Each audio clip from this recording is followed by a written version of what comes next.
ગુજરાત સ્થાપના દિવસ નિમિત્તે વડોદરા રિયલ્ટર્સ એસોસિએશન દ્વારા રક્તદાન કેમ્પનું આયોજન કરવામાં આવ્યું। આ બ્લડ ડોનેશન કેમ્પનું આયોજન કરવાનો મુખ્ય ઉદ્દેશ્ય જરૂરિયાતમંદ લોકોને રક્તની ઉણપ ન સર્જાય તેવો હતો અને માટે આ રક્તદાન કેમ્પનું આયોજન કરવામાં આવ્યું। આજે જ્યારે ગુજરાત સ્થાપના દિવસની ઉજવણી થઈ રહી છે ત્યારે આ વિશેષ બ્લડ ડોનેશન કેમ્પ સવારે 10 વાગ્યાથી શરૂ થયો હતો। બપોરે 2 વાગ્યા સુધી તેનું આયોજન કરવામાં આવ્યું, જેમાં વડોદરા શહેર ભારતીય જનતા પાર્ટીના પૂર્વ અધ્યક્ષ ડોક્ટર વિજય શાહ ખાસ ઉપસ્થિત રહ્યા હતા। સાથે જ વડોદરા રિયલ્ટર્સ એસોસિએશનના પ્રેસિડેન્ટ સહિતના આગેવાનોએ પણ હાજરી આપી અને સૌએ મોટી સંખ્યામાં એકત્રિત થઈ રક્તદાન કર્યું।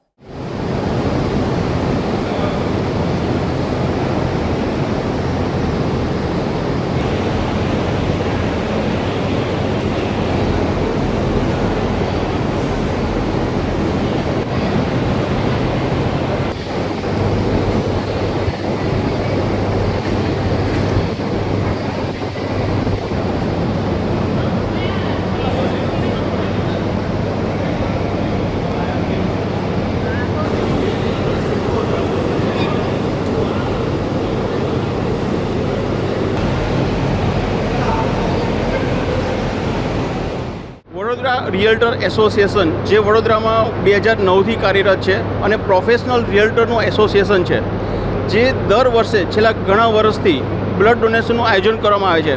અને ફર્સ્ટ મે જે ગુજરાત સ્થાપના દિવસ છે એ દિવસને નિમિત્તે બ્લડ ડોનેશનનું એક આયોજન દર વર્ષે અલગ અલગ જગ્યાએ કરવામાં આવે છે।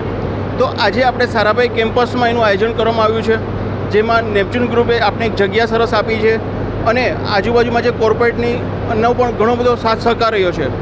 અમારો ટોટલ ટાર્ગેટ જોવા જઈએ તો દર વર્ષે 80થી 100 યુનિટ બ્લડના યુનિટ અમે લોકો એકઠા કરીએ છીએ અને એક સમાજને એક સામે એક યોગદાન આપીએ છીએ।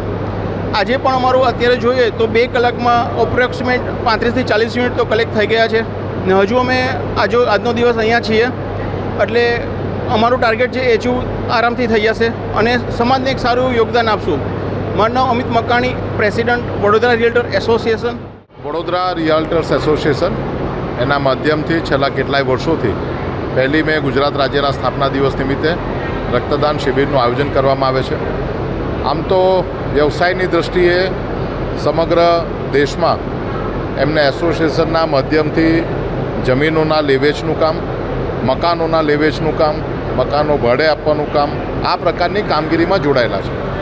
પરંતુ સામાજિક રીતે પોતાનું યોગદાન આપવું જોઈએ એવા આશય સાથે છેલ્લા કેટલાય વર્ષોથી એમના માધ્યમથી રક્તદાન શિબિર થાય છે।